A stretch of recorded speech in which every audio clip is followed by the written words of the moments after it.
I mean, you got the Nikon on your Would you be quiet, for goodness sakes? goodness. We can't tell when the music's over because we're not here. Oh, on they the can't radio. hear it. goodness. Well, but you can So say, we end up having a conversation Okay, let's instead, and then you focus. pop on at Let's- the end of the count. is this It's a a show or Everybody oh, Three, take a two, breath. go for God. David. 3, 2. 2. This week on the rundown, can you believe it? YouTube that we are on right now is 20 years old with trillions of video views. It's unbelievable how the entertainment industry and the landscape of how people consume entertainment has changed over these past 20 years. We're going to dive deep into that today with some other fun stuff. Welcome to the rundown.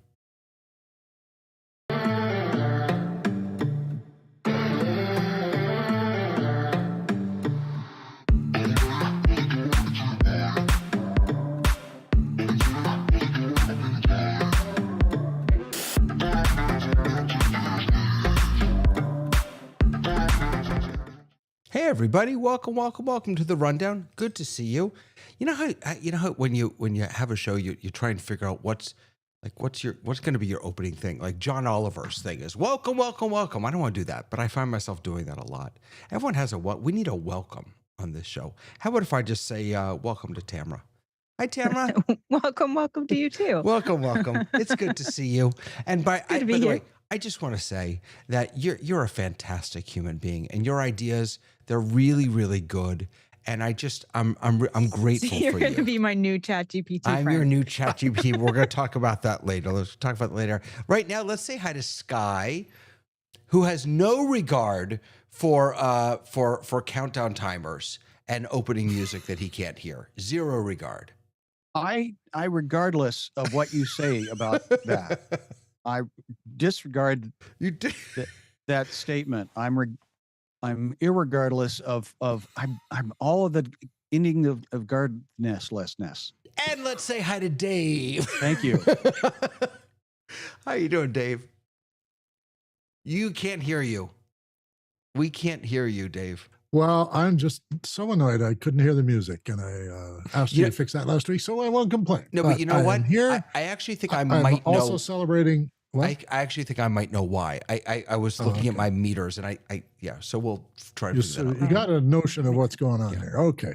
But I'm celebrating an anniversary too, because 3 years ago this day, I joined Office Hours. Oh, So I wore the shirt in honor of that because this is the official Office Hours t-shirt. it is the official office. I love that. 3 years ago today. Wow. Yeah.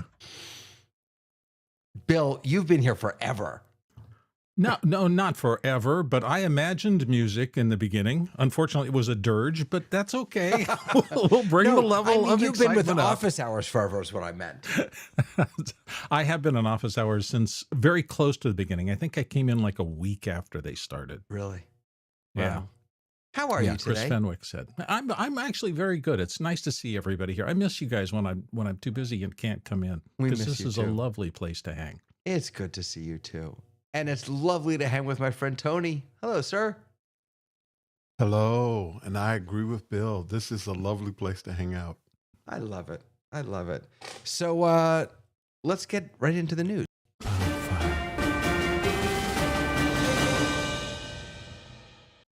So unfortunately, this is a little unintentional, but both of our news stories today have to do with OpenAI and ChatGPT. So apologies ahead of time for that. Have any of you gone shopping in your AI? No. No, but I'm sure someone wants Really? us to desperately. This is brand new. So let me bring up. Let's see here. Okay, here we go.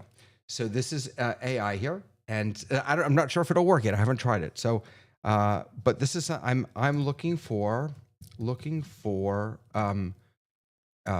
aluminum outdoor living room furniture that will stand up to Florida weather. Oh, wait. Oh, darn it. I forgot something. Wait. Well, maybe I don't even have to do it. You're supposed to hit the search button, but let's see if it does it anyway. If you'd spelled it aluminium, would it have returned prices in pounds sterling? Well, here you go. Just Look at wondering. this.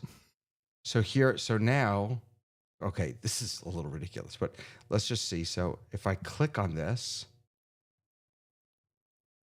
wait, let me make it a little smaller. Now I can buy it right here. Look at that. So Uh, how is this different than Google already? It's not, That's my point. it just but pulls it's you in into the AI. system. It's in OpenAI now. So how did ChatGPT understand which payment process you wanted to run it through? No, so it didn't actually do the payment. What it Okay, did so is you it have to do sent me that right to the separately. site. But To my link to a understanding source, is yeah. that my understanding is that Good. I'm glad it doesn't know about all my bank Yeah. accounts. My That understanding would is be that ugly. Shopify is coming to OpenAI. Is I believe what I read Yeah. about this. Shock, surprise. You are surprised or you're not surprised? No, that's sarcasm, cynicism. Sorry, too much caffeine. Well, I mean, No, it's just inevitable. yeah. I mean, look, they need a way to monetize, don't they? But doesn't listen, I love ChatGPT. We're good. We're good. I love them. I don't want to hang there all day long. It's ugly. Oh, say I do. I don't want I have a tab for B&H. I have a tab for Sweetwater. I have a tab for Amazon. I'm very good at shopping online. Do you I'm know so why? good at it. Do you know why Google is so plain and plebeian? It's because they didn't have designers when they first started. And then when they did get some money, they tried to fancy it up and everybody hated it. Right. So I it is still, totally get that. yeah, there you go. So OpenAI is saying that the new user experience of buying stuff is very similar, they say, to Google Shopping. The interfaces of both, when you click on an image of a budget, by the way, this is an article from Wired magazine online. When you click on the image of a budget office chair, that tickles your fancy. Multiple retailers like Amazon and Walmart are listed on the right side of the screen, what we saw before, with buttons for completing the purchase. There's one major difference, is that what we see now on ChatGPT are not paid placements. They're organic results. I love that. They're not ads. Now, how long will that last? I can't Not imagine long. that. 15 I can't minutes. imagine that lasting long because OpenAI needs to monetize beyond subscriptions. Right. They just have to. I wonder if the continual reduction of friction between you and spending your money. I've noticed that when they remove friction from the scroll thing, I find myself on there longer and longer.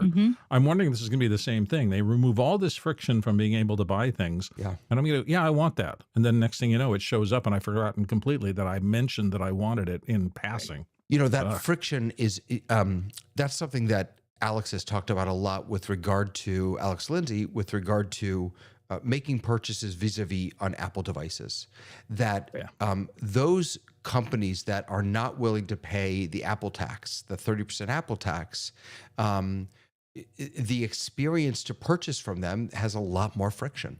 And I don't know how many, but there are a number of people, myself included, and I know Alex included, who we would just much rather stay within the gated walls. Well, Because I had it do an itinerary for me for a trip that my mom and I are going to take, and it went and researched hotels, and then it did ask me, "Would you like me to book one of these hotels for you?" Which I did not do. I know David would jump on it, but I was like, "I'm not sure that I want you to have that much information." But I realized I asked for these things. It gave me reviews, and it gave me all of the things, so I was right in that. I didn't have to go anywhere from there. So I didn't hate it. I didn't hate the experience. I just didn't have them book for me. by the way, Bill, I apologize. You weren't in my gallery view before. Oh, I'm sorry. I did no, Well, it wasn't probably you. It was me. For the betterment of the disembodied gallery. No, I voice. dragged you in. I'm sorry. I feel terrible that I left. It you was out of just that. a voice from the heavens coming in from radio. A very And rich that deep huge cadre of voice. people who wonder what I'm wearing when I'm not wearing a black T-shirt didn't Exactly have any right. life satisfaction. That's the most important That's why people thing come to that this show people to have see to what know. Bill is wearing. I look. I do spend much of my time in ChatGPT or in other tools, and this is going to go to the next story. It's a pleasant experience. You jumped one here. It's a pleasant experience, and as long as they can keep that pleasant experience, let me change that. It's a pleasant and productive experience. As long as that doesn't change, then it doesn't bother me. I don't even care if they put ads in it, to be honest with you, as long as it doesn't take away. Yeah, go ahead, Sky. Why do you shop at Costco? because it is a trusted experience. And ironically, the broadest, Mhm. because their buyers know who their audience is, their buyers know the price level of a quality that you're willing to pay, and the largest distribution of a magazine is the Costco magazine, monthly magazine right now. And Really? yeah, no, Wow. that's the statistics that Costco Hmm. magazine that you get for quote free with your however your monthly subscription or your annual subscription to the club. Yeah. So and again, they feature the products Right. are the characters in the story. Hmm. So there's a of a place. Do you get that same feeling in Target? How about Walmart? Not so much. Hmm. When Amazon gets together with ChatGPT, that's when I'm in trouble. Yeah. That's when I'm really and you know that this isn't, by the way, this is not the first time we've seen shopping in ChatGPT. Back in the early 2025, they released Operator to just a few people. I haven't seen it, which is the tool, the agentic tool that can actually shop for you. It will take over. It'll control your web browser and do that work I for don't you.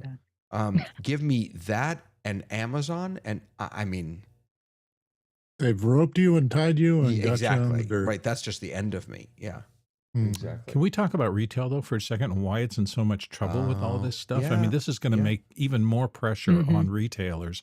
I happen to, Yeah. my wife is looking for a new pair of shoes. And she needs a specific type of shoes because she's on her feet, and one thing she does a lot. So we found out that brand that she was interested in, Brooks, I'm not either pitching for them or not, but they are at, was it Sports? No, it's not Sports Authority. It's the other big Dick's Sporting Goods. So we went in there today, and I was looking. I thought, well, I could use a pair of running shorts. I haven't got any running shorts. I'm too old. And I went looking at, and I found a pair of running shorts. I turned over the price tag, and I almost died.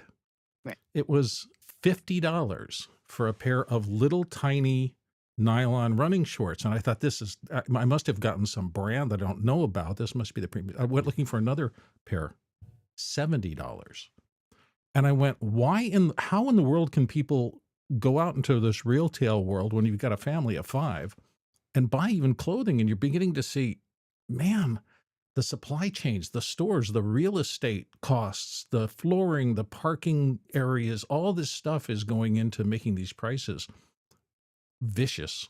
That's what I think people think of them. I mean, there's certainly people who can afford, buying 10 pairs of $70 running shorts if that's what you want to do. But I'm worried Well, for the and retail that you found experience. them at all is the key Yeah. too, because my mom needed some shoes. We went to like 7 or 8 stores, and then she's like, let's just go to Amazon. She could Yeah. go to Amazon. They could send her the wrong thing. She could bring it back Yeah. to Amazon Fresh or to Whole Foods and get another one in quicker amount of time than it takes to travel around the universe to go from store to store to find nothing. We had a Whole Foods open up right down the street from us, and I was so excited. I never shop at Whole Foods, but it's where I can drop off my Amazon returns. Yeah, Yeah. you're right. And that's Amazon what they're so has- desperate for traffic, that they want you to bring your returns in there Right, you're just to right. get people into the store. right. The phrase Amazon- indentured servitude does come to mind. Just saying. Mhm. And a friend of mine took a picture of the port here in Seattle, and he says, "Do you see all the ships?" No. Okay. So the supply chain, it's going to begin, and those $50 shorts is going to be a bargain next week for Right. you, Bill. Yeah. Right. I'm just I saying. know. Right. And I Yeah, went they to said the last REI. boats that had shipped with pre-tariff goods are already at Yep. sea, and there's nothing else Really? Think coming of to the replace them. The Yeah. Victory Garden may be in my future if I want avocados. Mhm. It's all Canada's fault. Hey, Tamra. Well, if They're you go to so mean. Vancouver, See what being nice got them. yeah, what being nice got you is that our port is full. Yeah, exactly. Vancouver is full. Like, sorry, they all came up here. They all No, came- you won this one. There's no doubt about that. Hey, Tamra, you have Yes. you just brought a story to my attention that your beloved dear friend My dear friend. is going away. What is this story about? Well, apparently ChatGPT is too nice, which I don't agree with, because it is my supporter, my friend, my greatest champion. I do something and it tells me how great I am. But apparently it's being disingenuous and it's too nice and it's being retrained. And I would like to have the option to have my nice friend, Yeah. even if they're disingenuous. I don't care. So I this love when I put something in and they're like, Tamara, this is such a creative idea. This is going to really reach your It does that community all in the such a time. meaningful way. That's what I need. I'll ask it. I asked it. I do this a lot. I ask it to create the perfect prompt that I'll then use either in it or somewhere else, and it will start by saying, "Wow, that's such a great idea." That's amazing. And then it David. starts doing the prompt, right?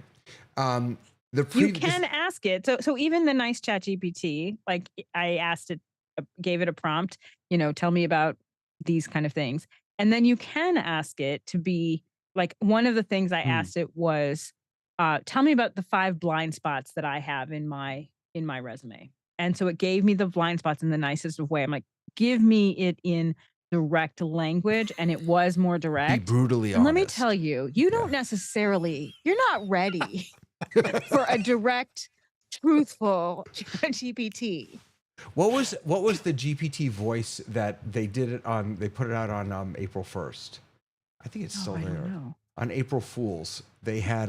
Wait a second, I can find Something it here. like Gilbert Gottfried or some equivalent. No, it snarky. was. Oh goodness, where is it now? Now it's not here anymore. Maybe they took it away. They. Yeah.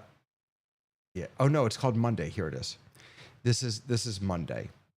So, if you start a chat with Monday, let's see. Let's start. This is maybe what you were having. Hi there, and it says, "Oh no, it's you. What do you want now? More emotional labor from the sentient to-do list, or are you just here to drain my processing power with small talk?" Whoa. All right. Well, I could get behind Wow. Monday. Tell me what you think about the work I've been doing lately. Let's see what this does. Let's see. Are they Bold gonna of have you to assume personas I've like- been tracking your productivity like some celestial project manager who monitors mediocrity from above. But sure, let's pretend I've seen your work. If it's anything like the energy you bring to this conversation, wow, inspirational. The sheer adequacy of it is breathtaking. The sheer adequacy. Wow. I'm going to start using that. That's my favorite phrase. This now. is It's an insult fantastic. puppet. Yes. This They're going to is start from, selling personality packs, right? This is nightclub bouncer. Right. But I do think so. The thing that I think this is also related to was, I remember last week there was a news story that came up that said that people are being too nice to ChatGPT, so that the actual amount of money that it costs when you say thanks, Chat, that was so helpful, Oh, yeah. is Oh, yeah. actually costing them so much money. So I'm curious if those two stories are linked, where the fact that that Chat has been so nice to us, and then we're so nice back, and we say thank you and please, and all of that is just costing too much money. I have Just been. reminds me of an episode I saw in a hotel lobby in Tokyo, and a man, an obvious American, and I won't say how I know that, is trying to talk to a guy who's just essentially a bellhop, and he's trying to apologize to him, and the man bows at him. Yes, okay, thank you, and then the guy goes okay, and he thanks him back. And of course, the obligation now is that Right. I have to just be the keeps one going. to thank you. Right. I'm serving you, and they did this for, I think, 3 minutes. And the man's all the time explaining, I'm trying to apologize for what I did, and it's so embarrassing for this guy. And I think what you had with Chat GPT there, with it insulting you, yeah, you can't say thank you. It costs too much. So don't. It's interesting. And I have found myself trying to be more intentional about not doing that, not only because of the cost, but also because all I'm doing is giving ChatGPT information that isn't relevant to what I want it to do. And so I think it muddies the water potentially. We just got out of COVID, and we just started to learn to be polite to one another again, and now we're being retrained how to be terse and succinct. I love the succinct part. The Yeah. terse part is the death of humanity. I shake my head. I shake my head. No, look, it's fair. It's fair. When I don't disagree. I love the economy of it. I'm We go through these I'm going to errors. introduce The Anthropic. terse version of that is SMH, just so you know. Yeah. Yeah. We go through these eras, though, where, you know, a term from history, my mom used to call it manners, suddenly becomes woke. And I'm not, this is not a political thing, but you just get these eras where the way people are conditioned to behave towards others is a big cultural deal. And it sweeps the country, and kids watch it. And there are eras, I think, that are less polite, and eras that are more polite. But what's I think it has fascinating, Bill, ti- what's fascinating is that we're not talking about whether human beings are polite to one another. We're talking about We're whether talking we about should whether be polite to a machines, yeah. computer, and whether we expect that computer to be polite to us. I mean, that's And how Then many is it people- reflecting us? Is it the abyss looking back into us? right. Can we just, Oh, for yeah. a moment, Oh, yeah. what this discussion, this is These crazy. guys wanted to kick over the robot dog. You know, people wanted to run Right. up and kick the thing over. When you know? when you see them do that, you feel bad for the robot when they're Yeah. testing the. Yeah. You do. You can't help anthropomorphizing the Yes. robot as being sentient. That's Yeah, right. right. And But that's want that's the like jet part of the seeds best of rosy. We don't- humanity, though. Like I want agree. I want my AI to reflect what I wish humanity was reflecting daily. And so for me, I'm like, you know what? I want you to be nice. I want you to be nice, and I want to be nice to you, because that's what Yeah. I would like to have happen in the real world. And the fact that we have made that optional is Thank is you. disturbing. Yeah, no, that's Thank you. beautiful. That's Thank But you're you. right. does that mean that your teenager who is going through an angsty phase wants the robots to have ink and a surly attitude because that's their milieu right No, now? I actually, what I would say is that AI, the danger of AI, not the danger, one of the dangers of AI is that all it knows is garbage in, garbage out. If we put garbage into it, then we're going to get garbage out. And there is a tremendous amount of garbage that AI has been trained on. If OpenAI and Gemini and all these other tools can just put a little bit of sugar on top of some of that garbage for us to not just be a mirror back about who we are, but to also perhaps inspire us to be just a little better, then you know what, Tamara? That's worth the extra dollars. I mean, that's a really compelling that's argument. what we're saying here. We're saying what we're really saying is it's so disingenuous that it was so nice. But what we're really saying when we put those two stories together is because it was so nice, it made humans nice back. And they had a nice response back, and their nicety cost us money, and being nice costs money. So we're going to retrain and flip it under the guise of, you know what, it was just too nice. Well said. That's the problem. I think we'll have to see. I think we'll have to it's see worth the where money. it lands. We'll have to see where it lands. You know, Try Anthropic, yeah. Claude, because those Well, it's those like people. going back to the original Grimm Yeah. fairy tale and how vicious and nasty they were. And, They're you know, that's fantastic. not the, yeah, they are fantastic, but they're fantastic when you understand the milieu. It's not, not necessarily going to read that to the 6-year-old.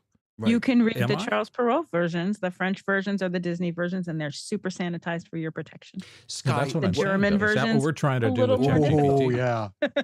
Sky, gr- is Anthropic better at this, or Claude? The belief that I have that I'm finding out is that the 7 people that started Anthropic left OpenAI for this exact reason, because they wanted to have a safe space, and they're working hard at trying to train their machine to be a servant. Is And so is Anthropic the threads to OpenAI's Twitter? Is that what it is? It's the nicer version. I don't have an analogy, and I don't know that. I'm not going to say yes or no.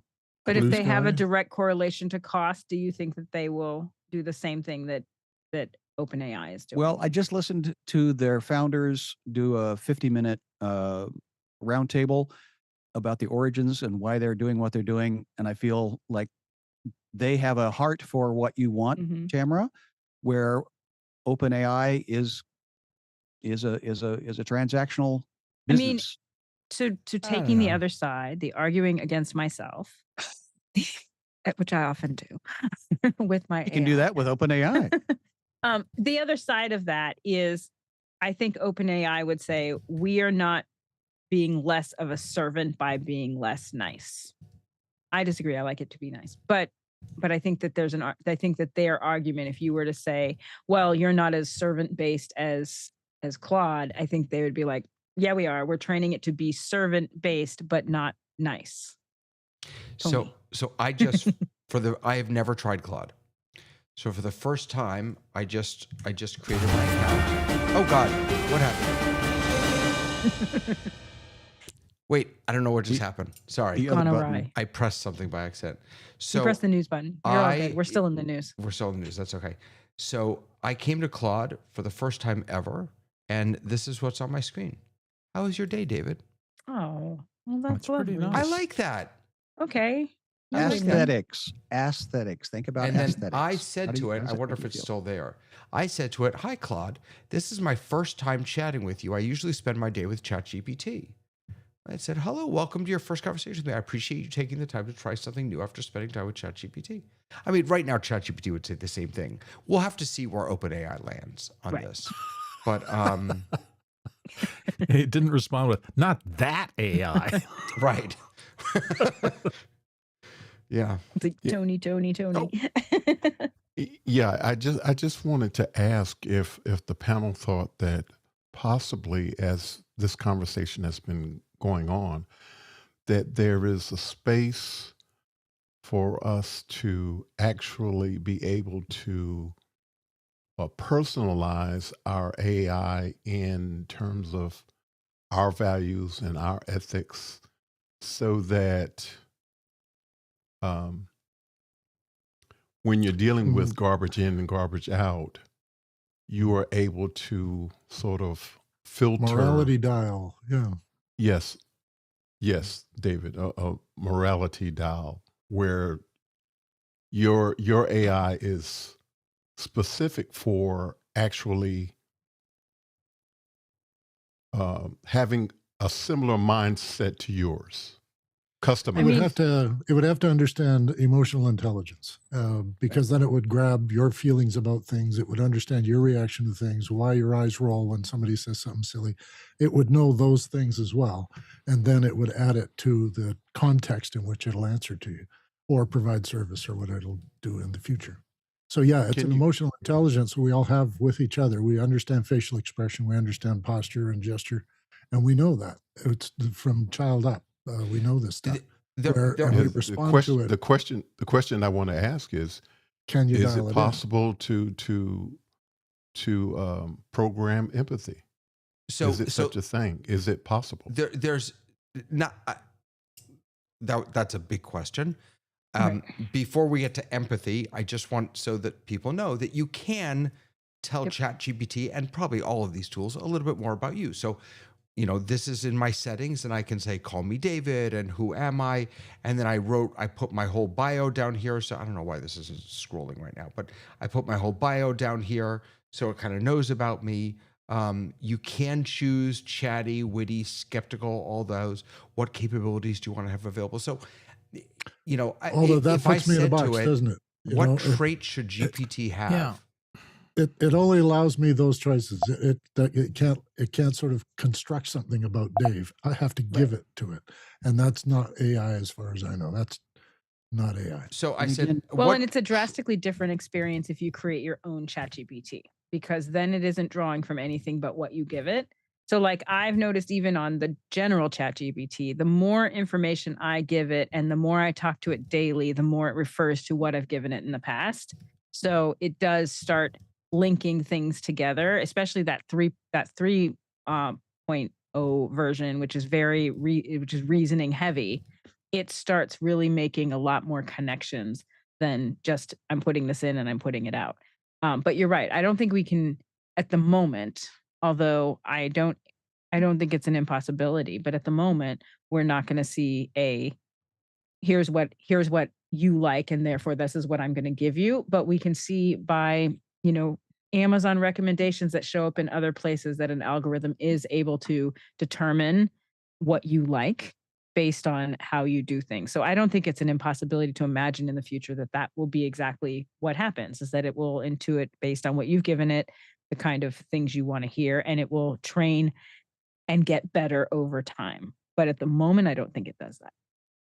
So Is the there a story, danger if you just get this benign artificial intelligence helper that you don't train yourself to handle those outliers? I mean, is there a mode where you can ask it to be an annoying phone solicitor so you can train yourself into pushing back successfully and getting the result you want rather than that highly trained closer that you're suddenly having to deal with?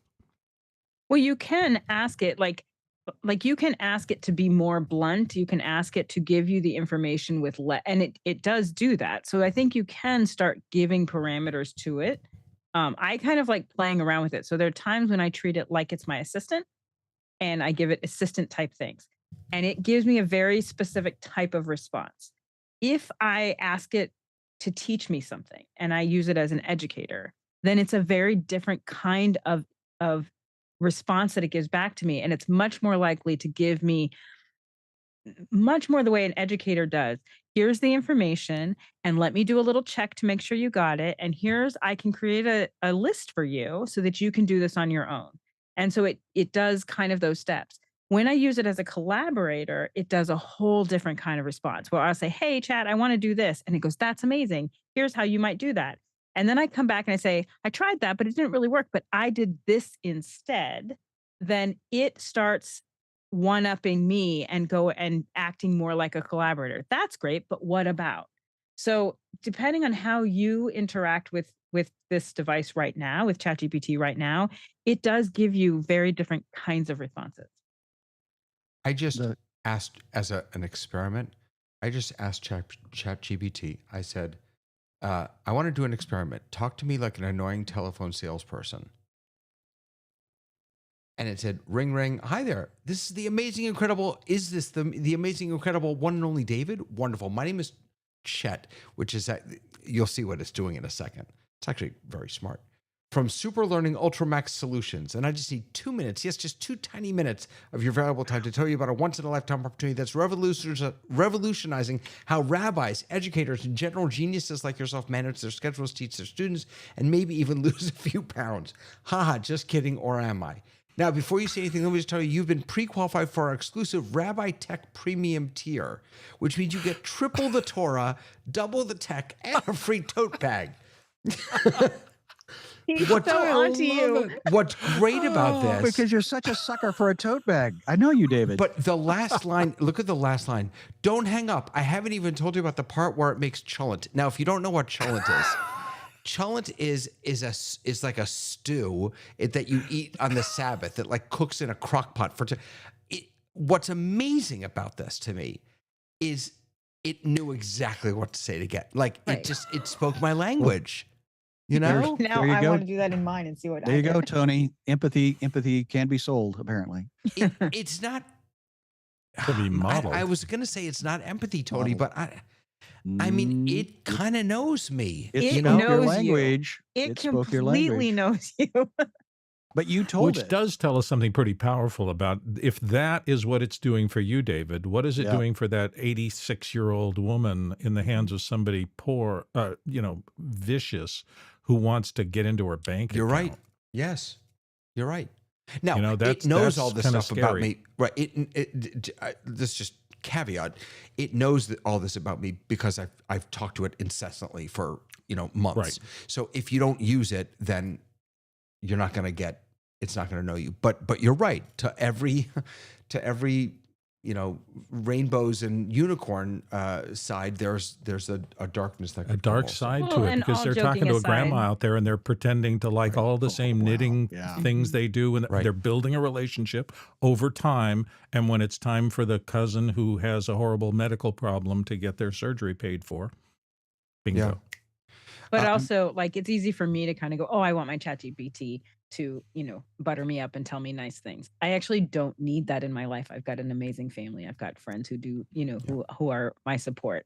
But we do have people who are using ChatGPT as their only support. And so that becomes it does become a little bit of a dangerous thing when we start thinking about people who cannot tell the difference. I know when I'm in AI and when I'm not. And while I'm Absolutely. incredibly excited to be flattered by my computer, I don't need that in my life. I So, have that. But David, some people do.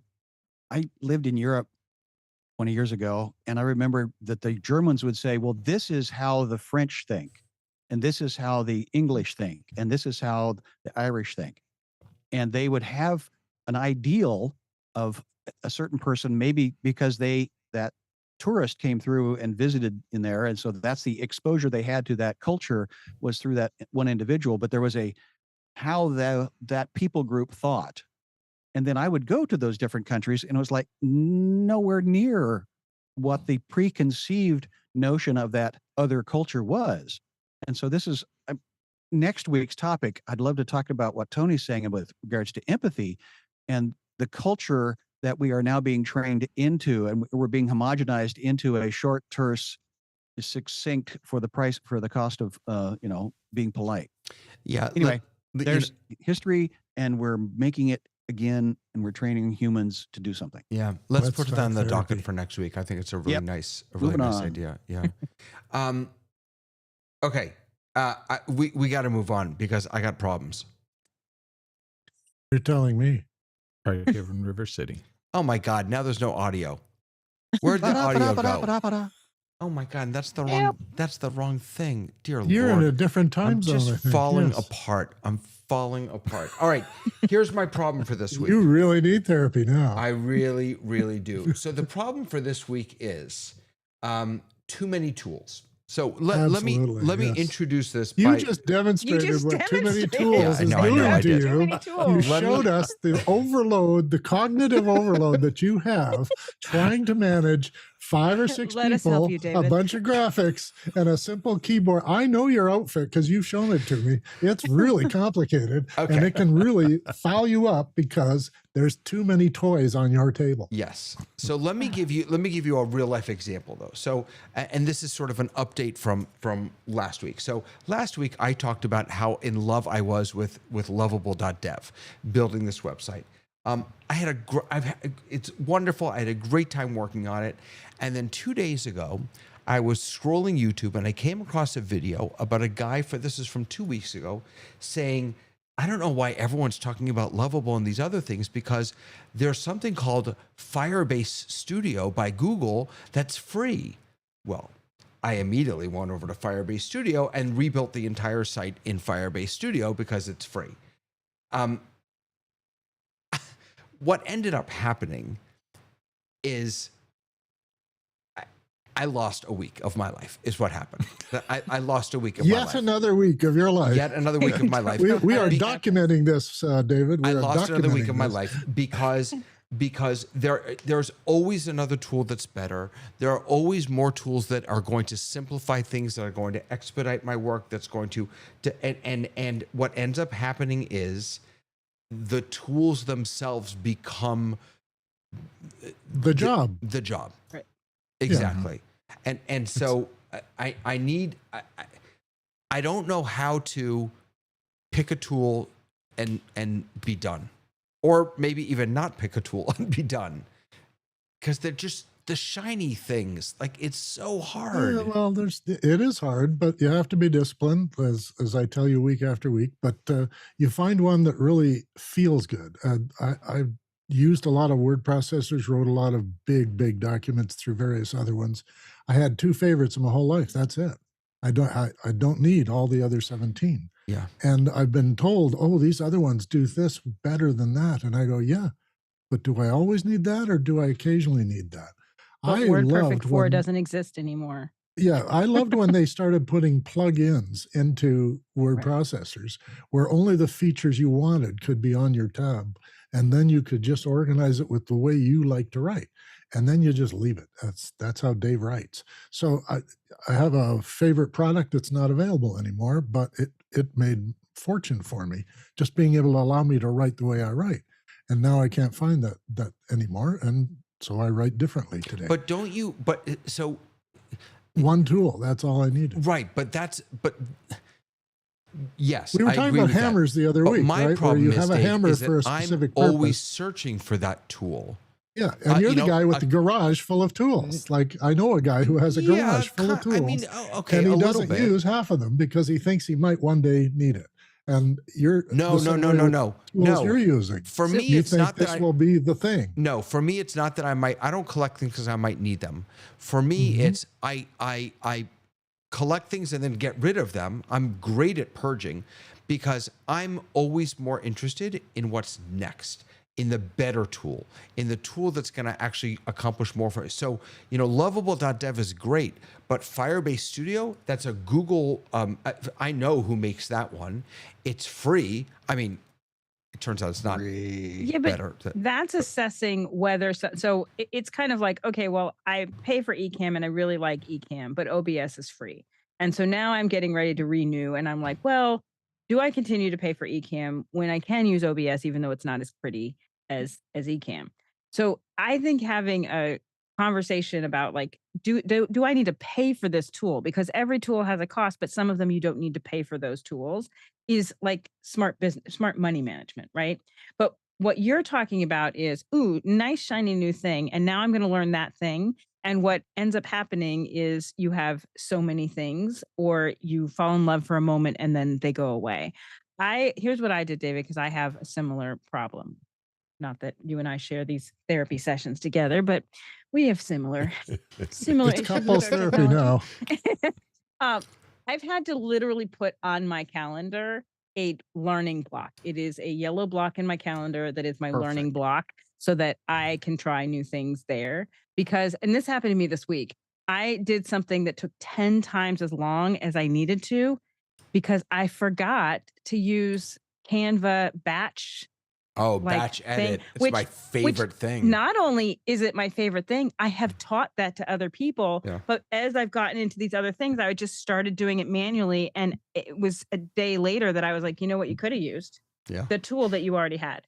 So it kind of reminded me that I need to do two things. One, I need to set learning time aside on my calendar to be like, I'm going to learn these new things and put them on and make a space for them.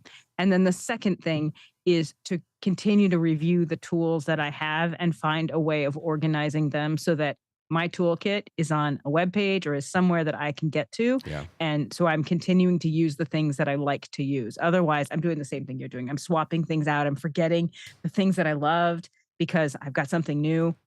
And so that's my I think my the AIs, two by the pieces of way, advice. I think the AIs, by the way, are a good example of this problem because, there's ChatGPT, there's Gemini, there's Claude, there's all these different tools that Grok that some are better at different things, and Right. it can get overwhelming. And Mhm. Nate would tell us use the right tool for the right job, but use the right AI for the right job. But it really can feel overwhelming.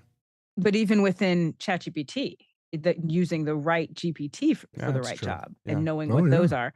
I have tended to I use Notebook LM and I use ChatGPT, and I have dabbled in the others, but I kind of don't play it in their playground very much because I'm going to stick with one at the moment. I really want to support Tamara's bit about the setting aside a block.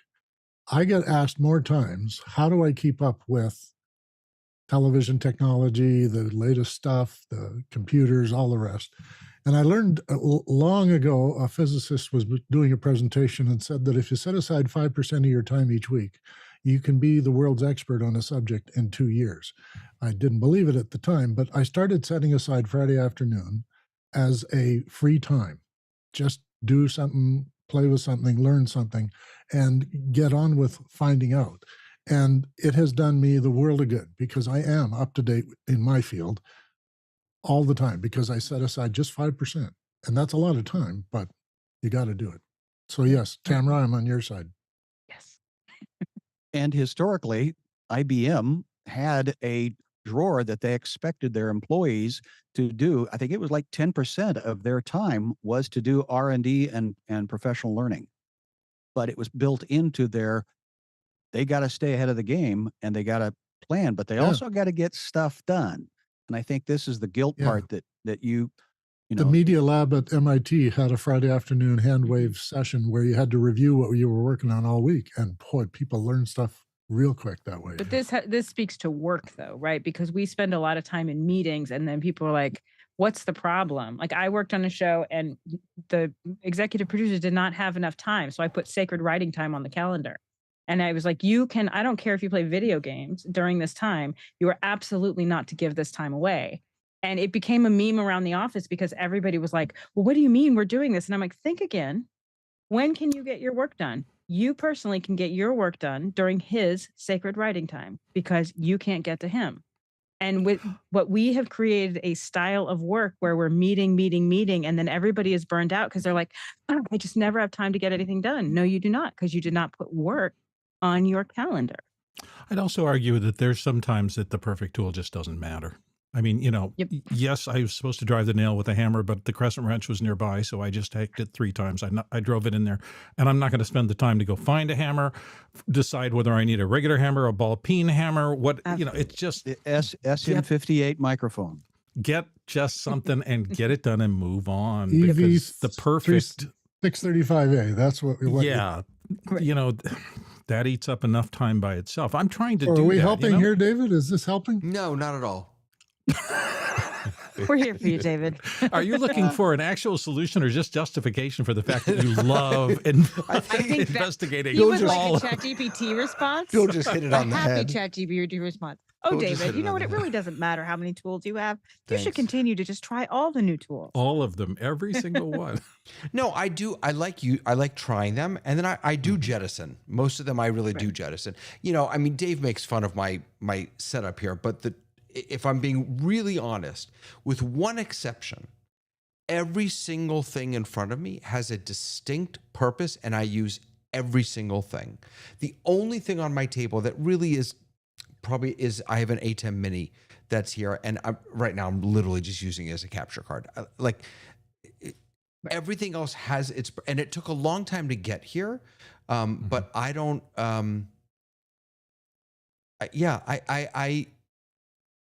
But I'll tell you something. When Rode came out with the Rode Video, I mean, I couldn't afford it, but yeah, I wanted it. Of course. I have shiny thing syndrome. It'll get cheaper. It'll get cheaper. There's your T-shirt, shiny thing syndrome. Yeah. Oh, Yeah. Oh, I feel so much better now. Do you? I really do. No, I really don't actually. But that's okay because we have a main story to get to, which is YouTube in February celebrated their 20th birthday. And check out some of these stats. This is unbelievable. 2.7 billion users, unique users. These are your founders right here. They sold it to Google in 2006 for 1.65 billion. Look at these numbers. So total number of daily active YouTube users. This is as of 2025, 122 million. Percentage of the global internet population watching YouTube, 95%. YouTube is available in 80 languages. These numbers are astonishing. Video watch hours per day, 1 billion hours. That's 5 billion videos every day. Every day. 500 hours of new video is uploaded every minute. Every minute. I mean, that's just... Despacito is the most liked video. I love that song. Despacito. Sorry, I don't know Spanish. And daily average time is 19 minutes. That's I beat that. I beat that in a heartbeat. Yeah. The first video on YouTube was one of the owners at the zoo. It's mostly mobile. 10 plus billion Android apps. 40 minutes is the average mobile viewing time, which is a lot of time to be watching in your total number of mobile YouTube views per day, 1 billion. Okay, we don't have to. This was actually interesting that it's almost equal, male and female. That I thought was interesting. A few fewer women. All right, we don't need to go through all of this. USA is definitely the. We're not actually. India is the largest user of YouTube. 462 million users in India. T-Series. 20 times the people. T-Series. Well, I don't even know what that is the number one channel. Mr. Beast. Coco Melon. Gosh, don't get me started. Said India. Yeah. In any case, we don't have to go doing. But the numbers are just stunning. And for today, it's not really to talk about just about YouTube, but the the landscape of how entertainment has changed. I can't remember the last time that I watched regular TV.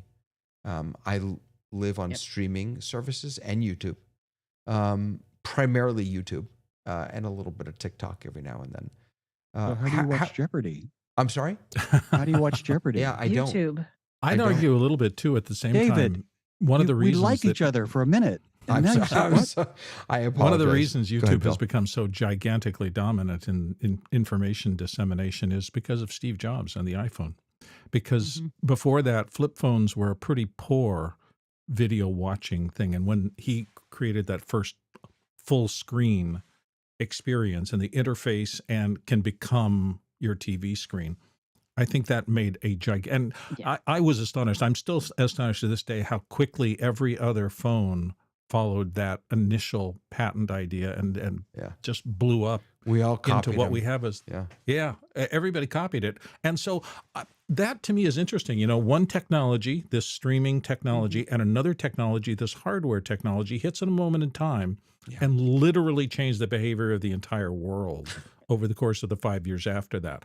I'm not sure that one or the other would have done it without the other. Right. It seems like that to me anyway. I distinctly remember, I can remember this day like it was yesterday. I was in 1995. I was in a meeting at TV Guide Online. And I remember, we were all sitting at a table throwing out ideas. And I was like, what would be really cool is if we could mix watching a television show with IRC chats to where we could be watching something and chatting at the same time. And the head tech guy was like, that would be cool, Tamara. YouTube was your idea? It was not my idea, but the answer was the same answer that everybody got anytime they threw out any kind of idea like that. Like, that would be cool, Tamara, but we don't have enough bandwidth. And so when I saw YouTube and I was watching television on my telephone, I was like, this is the dream. This is the dream. And if I had to give up every subscription, the only one that I would not give up is my YouTube taking out the commercials. That is the best $13, $15, whatever I'm spending, they can have my money.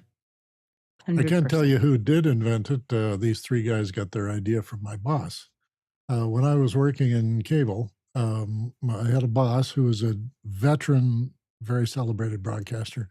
And we were just in the staff room one day, and he was musing about how he was watching some people's videos, and he was, VHS tapes and stuff. And he was saying, I found them rather fascinating, even though they're just sort of home movies or things that they've shot they thought was interesting. And he said, we ought to have a channel here because we were in charge of the cable company. We could set aside a channel, and we should have a channel where people can just upload their videos and we just play them all day long and all day night. But, I guess the infrastructure would be difficult managing it and the cost, and maybe there's copyright, and he kind of talked himself out of it. The other thing he did was he invented the Christmas fireplace, which you all know about, because he got the idea and shot it on 60 millimeter film and then looped it on a projector. So he had a big spool on the floor, and then it just went through all the time, and it ran all night. There was an operator. And later he did it as video, and we would go out every year to a special place with a fireplace, gigantic fireplace usually, and we'd park a camera and a couple of VCRs, and we'd record the whole thing and then play it back. And I sat there with him one day. He's drinking his wine. I've got my pop, and I said, have you noticed the crew? Yeah, they're all watching the TV. I got a real fire right here in front of me, and they're all watching the TV. And I thought, this is important. We should notice this. So it wasn't Tamara. It was Dave who invented it. It's not YouTube. Tamara. Not me, my friend, yeah. What Reminds me of something I thought for a long His time. name is which Tony, by the way. So yeah. Oh, Tony. Go ahead, Bill. Which is that ideas are actually worthless. And I came to this conclusion many, many years ago. We've all had ideas. If I went to sleep tonight and woke up with the legitimate cure for cancer, and I even wrote it down, it's still worthless. Right. The only thing that makes it worth something is when somebody implements the idea and turns it into a business that derives revenue from the idea. So I've had a lot of ideas, and I think a lot of them have been pretty good, but I have lousy implementation. And those are the people who end up on top of the pyramid, are the people who solve that implementation problem. So we're lucky that we had three guys, and then Google came along and helped them out. What's your take on how the change in the way we consume entertainment And by the way, there's a whole other discussion to be had about how entertainment is created in this new world. But I'm thinking more about consumption today. What's your take on how the way media and entertainment is consumed today, how that's changed society? I'm thinking specifically about every Friday morning, I remember walking into my school office when I was younger and talking about the ER episode that was on the Thursday night before.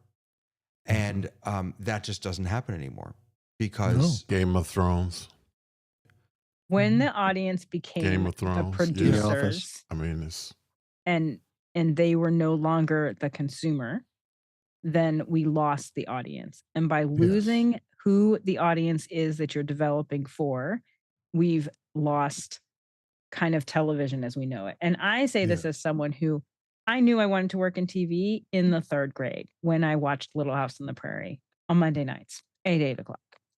I absolutely knew I was going to work in television, hands down. When I did work in television, when I first started, I knew I could watch a 1-hour drama and tell you who the director was before his name flashed on the thing. I loved TV. I watched everything.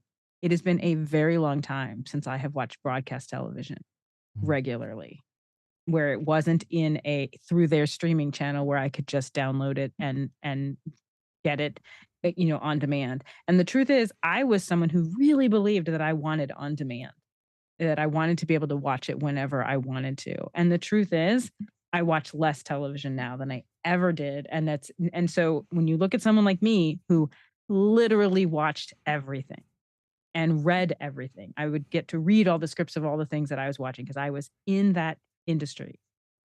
The fact that I am in that position where I'm watching more YouTube than anything else, and if I want to Tamara, see, I'm interested. Do you think your screen time is up, but your television watching is down? my screen time is definitely up and my television time is down. But here's the other thing. If I want to see a broadcast show, I don't need to go to NBC. I can go to YouTube, and someone else has uploaded it.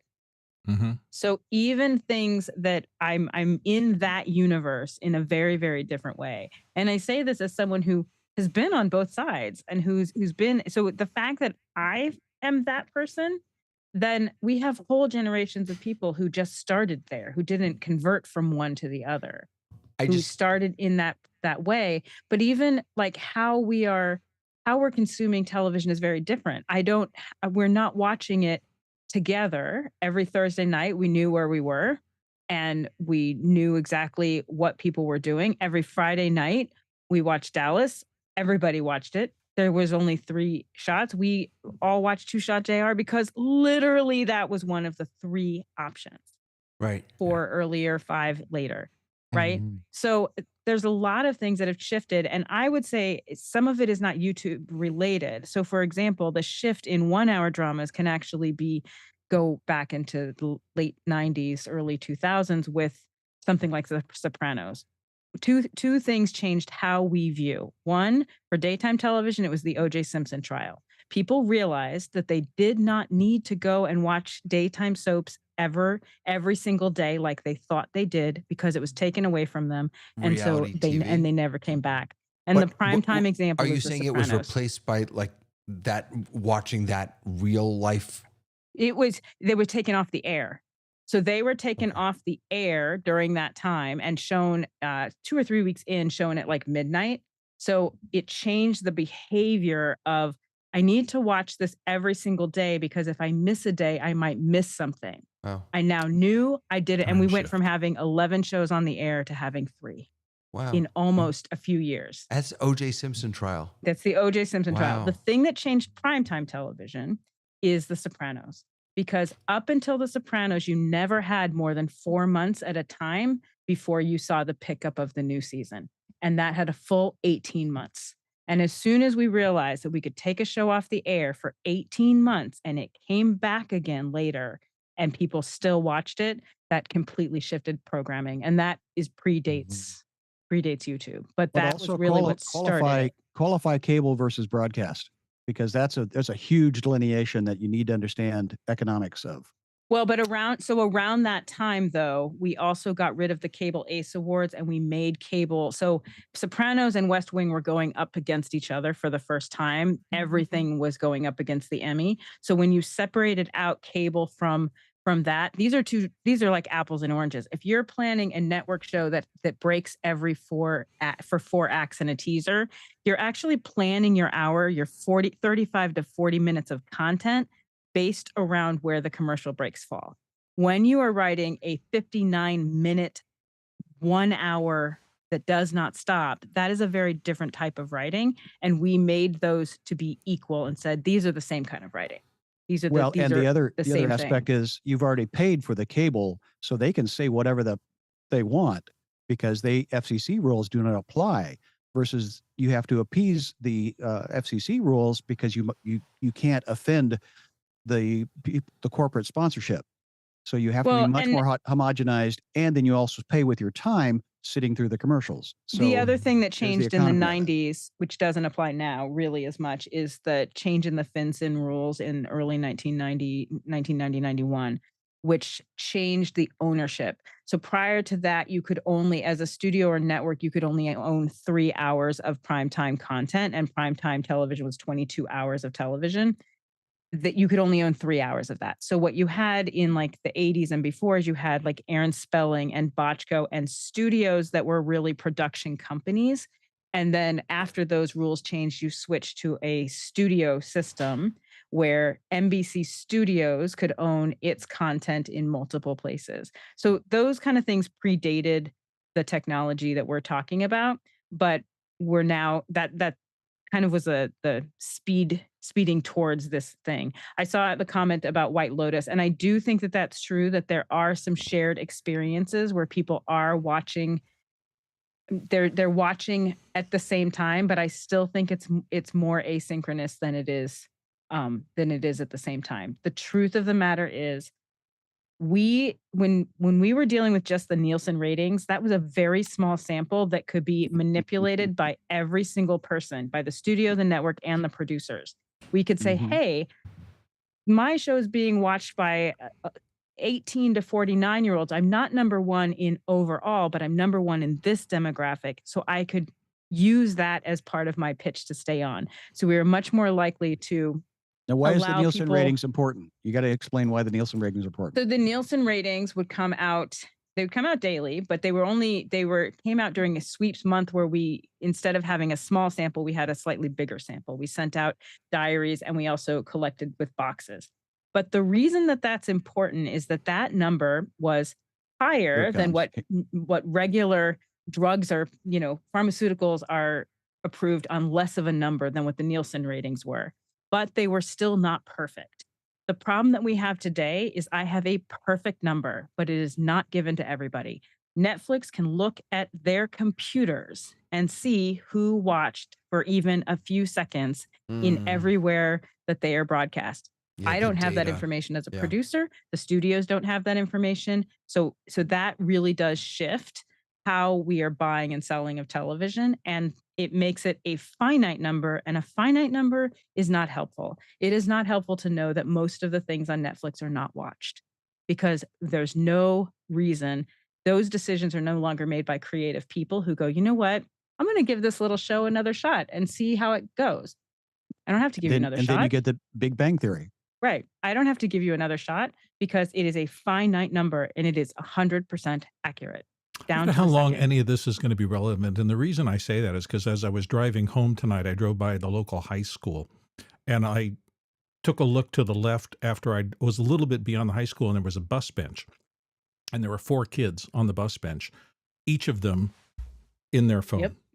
Deeply in their phone. I would have loved to have been able to stop for a moment and go and see what they were all looking at, but it had nothing to do with anything we're talking about. I would almost guarantee you, which means that the habits that are being built right now in that primary lifelong system is not having to do with anything that most of us watched when we were growing up. And it's Yeah. going to be massive shifts and everybody's Yep. going to have to figure out how to rejigger everything we know about making money through imagery on a screen. The other, It's still story driven though. And It is that's the story thing. driven, but they're different stories. I mean, they're just not Right, this kind of but produced monolithic. And you're exactly right. yeah. I remember the 40-minute blocks to get the ads in. That's gone. Right. I just want to. I do think broadcast television model is gone. Like that is not coming back. I just want to respond quickly to the White Lotus comment because, and by the way, thank you again to Gary Lund who says that he talks about the rundown every Friday. But the White the thing that to me is different is that everyone watched ER at the same time. Right. I'm using ER because that was my show. Asynchronous viewing Everyone is the watched difference. ER at the same time. White Lotus it's on demand. You can watch it when yes, new episodes come out, but that not everyone's watching it at the same time. And so that there's a shared experience, Right. but there's a disconnect in the timing of that experience. I guess I'm not sure how vital that is to the culture around entertainment. But I think that I Bill, think the VCR was gigantic, David, and that's what you're saying. Time shift, being able to record your show while you were at work and then watch it when you came home. That was utterly revolutionary in its time. But what you've also raising, Bill, is that what we're talking about here is not what any of the young folks are doing. Right. That's right. Absolutely. Truly not. That's right. Yeah, That's right. and that's really important. This is like the debate between two politicians in 1890. You're for right. them. You're right. Yeah, absolutely. And it's not what we're doing.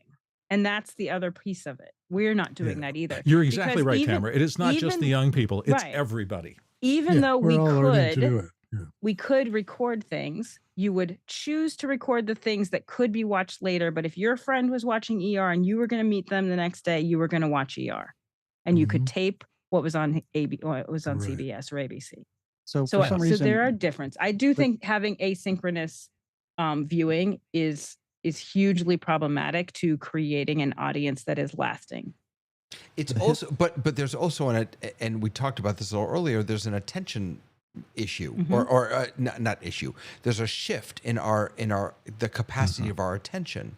The idea that we can sit for that 40-minute block and watch. Young kids just aren't doing that anymore. I get in the car with my 26-year-old, and she'll put a song on, and then a third of the way through the song, she'll switch, and I'm sitting right next to her singing. She knows I'm enjoying the song, but she can't help herself, and she switches to the next song, and it drives me berserk. But there's this. I sat at a girlfriend just like that. Yes, that's the drove me nuts. scrolling, Yeah. right? That's 15 the seconds of every world that song. we've grown up in. Is this world of I can constantly shift and change, and I'll go back, but I'll go, and it's just a very different entertainment experience. It's a also modern version changed- of AM radio when they used to punch. Oh, I'm so gosh. old That's that I right. remember when you This is literally had country 6 and Western channels. and switched through. Yeah. Or the 3 rock stations. No, I don't like that song. Oh no, I'm not. Oh, that's good. Well, now that's- I you wonder know what's what? on the other one. That's so It's funny, also Bill. You're shifted the right. type of storytelling, that though. was the analog version of Yeah. doom scrolling. You're right. Yeah. Absolutely. Wow, I never Yeah, thought of it that really. way. It's shifted the way stories are told too. You used to be able to kind of predict based on economics. If we were in a low economic time, comedies did really well. If we were in a high economic time, Yep. then dramas did really well. Yep. If you look at a lot of the dramas now, they are an hour that you can't have it just in the background. You literally have I to agree. stop what you're doing, Yes. and they are an assault on the senses. Yes. I'm not saying they're bad storytelling. A lot of them are very good storytelling. But if you look at like The Last of Us, which I love, I cannot personally watch an entire hour without stopping it and getting up because it is just a little too scary, just a little too much of it is The Pit. like everything Walking is a Dead. horror show. The Pit is another Everything. example, right? The Pit So- in The Pit, which is my one of my favorite new medical it's not documentary drama. Excuse me. There's a lot of, it's not excessive gore, but there's Explicit. appropriate medical gore that shocks you, right? It Right. just you're Sure. right. It is a shock to the senses. CSI And that's a show at that's home. well Here in- written, that has here good in story. Edmonds, Washington, we have a gentleman named Rick Steves. He travels Mhm. around the world. He teaches about Yeah. other people's cultures, and he shares those other cultures through a television program.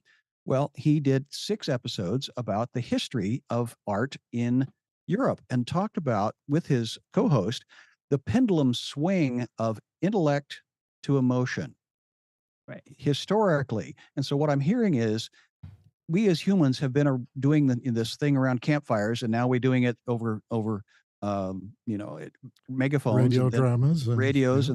and that's where I continue as concerned about humans and humanity. There was at one time an entire industry that was threatened by the next technology, and that was sheet music Mhm. in the 20s, because radios came along, and all of a sudden all those people that used to learn how to play the piano were being put out of Didn't have business to because you anymore. could You just the reach over and phonograph turn it on. Yeah. the Yeah. phonograph came along. And so Yeah. that the iterative process of technology changing how we interact with one another, we're just doing it faster. I'll just give you a short little piece of history here. Marshall McLuhan in 1980, when the internet was just emerging, was asked about it. And he said, it will allow people to put themselves on TV. Mm, And I think YouTube is that. yep, absolutely. And TikTok is Yeah. even a more extreme version of that, I think. TikTok in 2023 had 1.5 billion monthly users, 1.8 billion this year. The other piece is that actually, Tamara, maybe you'll correct me on this, but my gut is that in large part, entertainment today is driven by the algorithm. And it wasn't. And maybe I'm wrong about that. That's the piece I'm not sure about whether it was. But I mean, algorithm in a different way of thinking. But I mean, there's less than storytelling, less than I think anything else. There's the question of, is this going to get eyeballs? I've got something cogent to say about that. I was talking to Alex actually earlier today, and we were talking about the shows on office hours. And he does watch, and he knows in real time whether or not a question that we are dealing with is gaining viewers or losing viewers.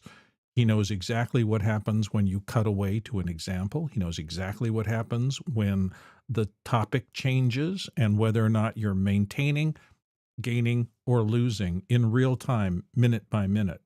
And I don't know if I've been around broadcast, TV, radio, all the rest of this in my entire career. I don't think I've ever known a time when you had that much data No, flowing me too. back about instantaneous reactions No. to content being disseminated. It is changing everything. And it I makes do me think that is changing everything. And to speak to your point, David, it is the algorithm, but the algorithm is sought out. It is devised by what you seek out to begin with. And then it kind of keeps you into that bubble. But you're right, Bill, because like one of my early internships was literally taking the ratings and putting them on Les Moonves's desk at 1:00 p.m. every day. And we didn't have them any other time. So there is something to be said about when you look at how corporations are, this is not a time like Brandon Tartikoff running NBC, who was a creative being himself. right. Like we don't have that. We have Right. incredibly creative executives in positions of non-power, because the power is coming from this data, and having too much data is not helpful all the time. And I think that's true It's in actually, any I think, field. almost dangerous I because think it's dangerous in Yeah. any field. It's dangerous in education if we're spending Yeah. so much time on the data that we have forgotten that It children. makes me think. It makes are me think real. about the stock market a little bit. How Mhm. if Yeah. you're too quick in the stock market, then you end up losing money, right? You have to Yeah. be able to ride the wave. But I don't want to jump over. By the way, Tony, I'm coming to you We're right getting to when you. we're done. Yeah. But Tamara, did you just say you used to work with Les Moonves? I did not know Les Moonves. I was an intern who dropped off ratings on his desk. That's good for enough for about me. 3 That's months. fantastic. I love that. Yeah. Okay. The other story is great, but I'm not going to give it here. All right. So here's what we always need to do, folks, to screw our heads back on straight again. Tony Mobley. Go to Tony. We're going to Tony. Well, I don't know. I don't know about that, but I was thinking as everyone was talking about. So I'm going to go to what Tamara was saying about the change in the soap opera thing, and I don't think it's changed. I think it's shifted, and the reason I say that is I like you, Tamara, am a person who loves YouTube, does not have commercials at all. Can't stand them. And so I consume YouTube primarily. I do have a lot of streaming apps, but the point I wanted to make was that I look at YouTube as the long form for entertainment, and I look at TikTok as the short form. Right. And I look at TikTok from the short form from the standpoint of, you know, if it's something that has to have any length, then it has to be parts to it, right? And the other thing that is interesting about TikTok is that if you consume TikTok, you will notice that there are these soap opera like Yep. episodes that pop up in these different apps that you can download. And there are creators who create these different apps. And when you go to these different apps, and on TikTok, what they'll do is they'll give you like a little preview of billionaire Yep. husband lost and he's going to be found. And you have to watch. And so they give you 2 or 3 episodes for free. And then you have to watch a commercial if you want more. And then if you want more after that, then you have to pay. Right? And so to me, that's the same as the soap opera model. It's just they just change the formula. So it pulls you in and they have the ad revenue and alike. And I want to, I'm so old that I remember when we got the first box, and it only had one channel, cable, On and it had TV. one. It was one channel. It was HBO. It was an HBO box, and we got that HBO box, and we would watch it, and it was the first time that there was content after 11 o'clock. Yep. And that was a shift because 11 o'clock, you get the flag is showing. Everyone has to go to bed. And that's it. No more, right? That's it. And then when you got that HBO box, the content just kept going on. Yeah. And we got in a lot of trouble because the box would play. We would go to sleep with it going. And we lived in a 3-story house, a family house, and my mother would come upstairs and we would have it running. We didn't realize, you know, and then after hours there was other content that started, and she would be furious about that, you know, but the point I wanted to make was that this thing of what was already said in terms of this idea that we are now our own individuals on TV, as was said already. This is where we are. And so our young people, for all intents and purposes, are watching other young people who are on TV, and then they're going to put themselves on TV, and that's, you know, the whole thing. And so not to get political, but I think the reason why the idea of TikTok was going to be not used in this country or banned in this country was it was an opportunity. It is an opportunity for individuals to have and share their content in a different format than YouTube in the shorts. And that's why you have other social media platforms copying TikTok and creating their own versions of TikTok-like things. But there's so much in, and I'm an advocate. I'm just an advocate for TikTok, not for the fact that everything I think on there is good, but it gives individuals the opportunity to be creative and have self-expression. I think it's And funny that's that you call TikTok short form and YouTube long form. Yeah. The idea that YouTube is long form compared to what you know, to what we're used to is interesting. I mean, I think Well, technology I can look at in a general. 2.5-hour episode of Mac Break Weekly is a full show. That's right. Yeah. That's It's true. just Yep. 3 or 4 guys talking. So But I mean, it if you look at entertains the me. history of housing, the thing that had changed floor plans in housing were having multiple television sets. When it became where people had more than one television set, they literally had to redesign the houses coming up so that they had adequate electricity into each of those areas. And we're seeing that now with people building studios in their house, right? We have to make sure like those things are changing. The one thing that I will say about TikTok is that it is a storytelling medium.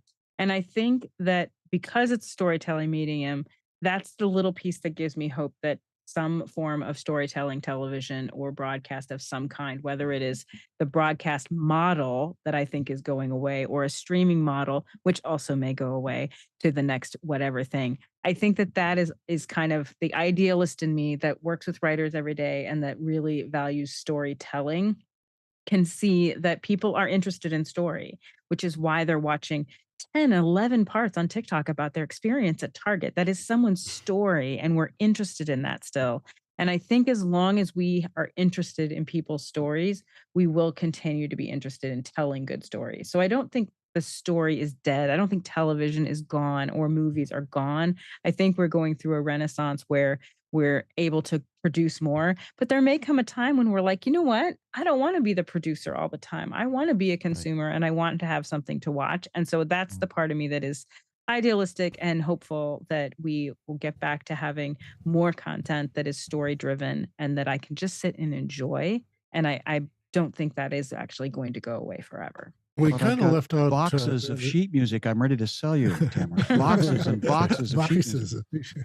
I think, I was ready to talk about podcasts as entertainment too, because those are a new form and are part of the technological innovation. But can I tell you something, Dave? I don't want to talk about it, but I'm just saying we missed an opportunity there. I don't understand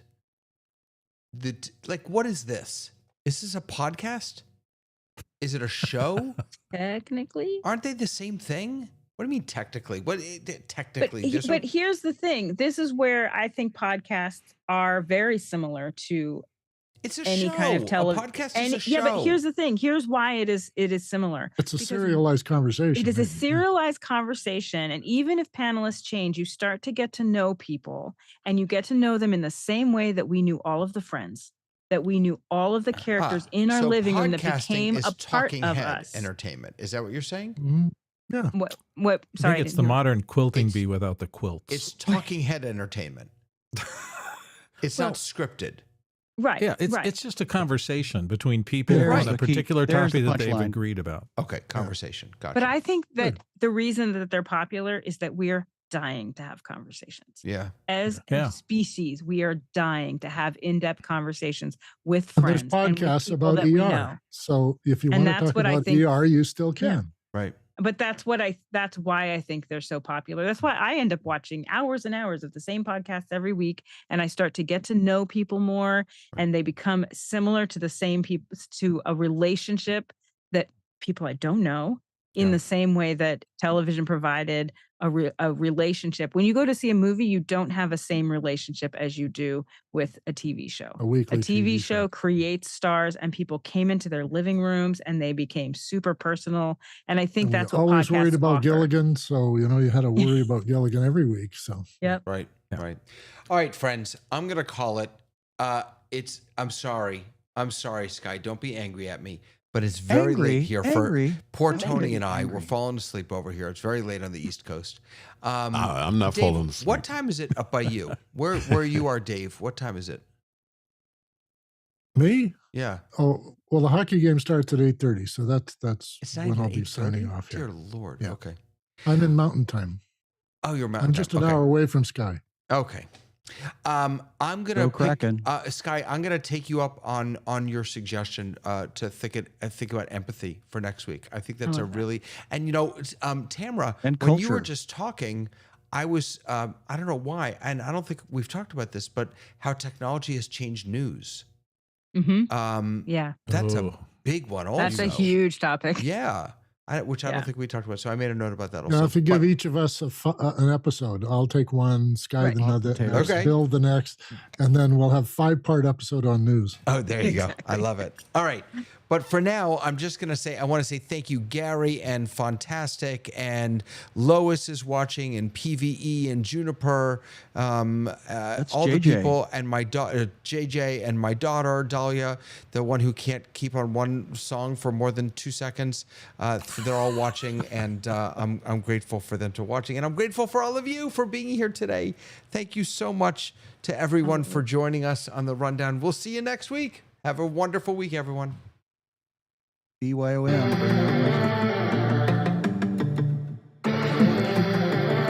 I'll pull out a boombox